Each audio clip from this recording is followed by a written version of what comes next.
ओबीसीच्या निर्णायक भूमिकेसाठी आणि बैठकीसाठी आलेले सर्व तमाम ओबीसी आलुतेदार बलुतेदार बांधवांचं आम्ही स्वागत करतो।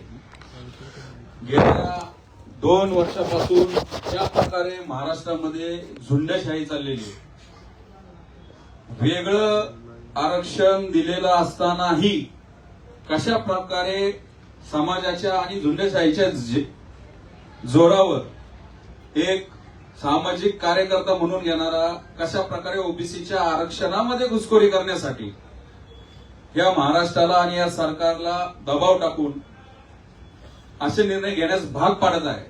आणि आपण आता पाहतोय की या स्थानिक स्वराज्य संस्थांच्या निवडणुका झाल्या, हजारो स्थानिक स्वराज्य संस्थांच्या निवडणुकांमध्ये ओबीसीच्या जागेवर हे बोगस दाखले घेऊन कुणबीचे अतिक्रमण करण्यात आलं आणि आमचे संविधानिक हक्क अधिकार डावलले गेले, ओरबडले गेले।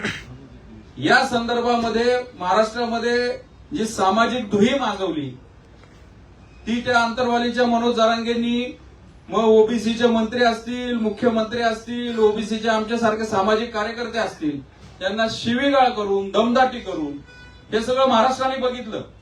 गेल्या 2-2.5 वर्षापूर्वी एका आरक्षणाच्या मागणीसाठी जे आंदोलन झालं, तिथं जी काही दंगल पेटली, जो काही लाठीचार्ज झाला, त्याच्यामध्ये पोलिसांची डोकी फुटली गेली।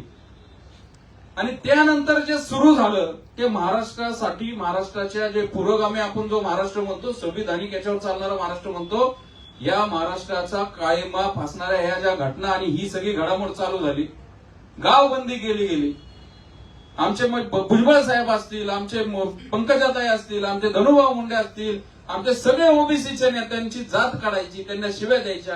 ओबीसीच्या व्यासपीठावर जो नेता गेला, ओबीसीचे जे आमचे आक्रोश मोर्चे झाले तिथं जो गेला, त्याला टार्गेट करण्यात आलं, त्याचं करिअर संपवण्यासाठी प्रयत्न झाले।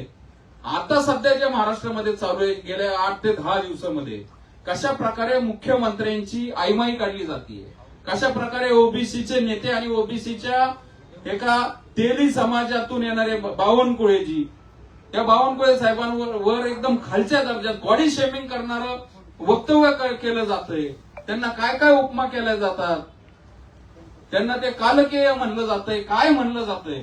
आणि महाराष्ट्र आणि महाराष्ट्राचं पोलीस प्रशासन हे निष्क्रियपणे बघत राहतंय। त्यामुळं सध्या महाराष्ट्रामधील 65% लोकसंख्या असणारा हा ओबीसी आलुतेदार बलुतेदार विजय एनटी मायक्रो ओबीसी हा चिंतेत आहे। जर मुख्यमंत्र्यांना एवढ्या खालच्या लेवलला जाऊन एखादा कार्यकर्ता, सामाजिक कार्यकर्ता जर शिवीगाळ करत असेल आणि ते ऐकत असतील, ते सहन करत असतील, तर मग ओबीसींचं काय, हा प्रश्न ओबीसीला पडलेला आहे। जर कायद्याच्या कक्षेमध्ये मनोज जरांगे नसतील, त्यांना ते डिप्लोमॅटिक इम्युनिटी म्हणजे एखाद्या बाहेरच्या देशातील एखादा कोण राजदूत असतो त्याला इथला स्थानिक कायदा लागू नसतो, असं काहीतरी झालंय का काय, अशी आता वेळ आलेली आहे। त्याच्यामुळं आपण पाहतोय की कशा प्रकारे हे सर्व चालू आहे। आणि ज्या आता जात पडताळणीची जी 4 प्रमाणपत्र रद्द झाली, आपण जर आता डाटा पाहिला, महाराष्ट्र सरकारने हा डाटा जाहीर केलेला आहे। स्वतः काल महसूल मंत्री बावनकुळे यांनी सांगितलं अधिकृतरित्या गेल्या 3 वर्षामध्ये 22 लाख कुणबीची सर्टिफिकेट वाटली गेली। आमचा सवाल बावनकुळेंना आहे, आमचा सवाल मुख्यमंत्र्यांना आहे आणि ह्या सर्व कॅबिनेट मधील मंत्र्यांना आहे, हे राज्य चालवणाऱ्यांना आहे। आणि ही जी आमची ओबीसीची मंत्रिमंडळ उपसमिती आहे त्यांनी जाहीर केलं होतं की ओबीसीच्या हे जे बोगस दाखले त्या संदर्भामध्ये आम्ही श्वेतपत्रिका काढतो।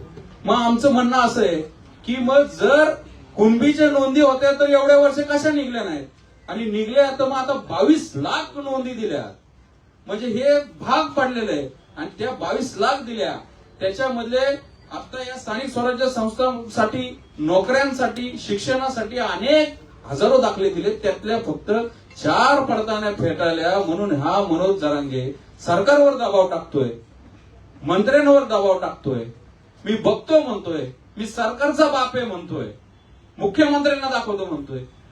आम्ही या बैठकीतनं या सरकारला विचारतो, मुख्यमंत्र्यांना विचारतो, या राज्याच्या गृहमंत्र्यांना विचारतो की मनोज जरांगेंनी कुणाची बॉडी शेमिंग करायची, वरणावरून बोलायचं, आमच्या नेत्यांना घाणघाण शिव्या द्यायच्या, 5 ते 6 गुन्हे दाखल आहेत, त्याबाबत काय होतंय?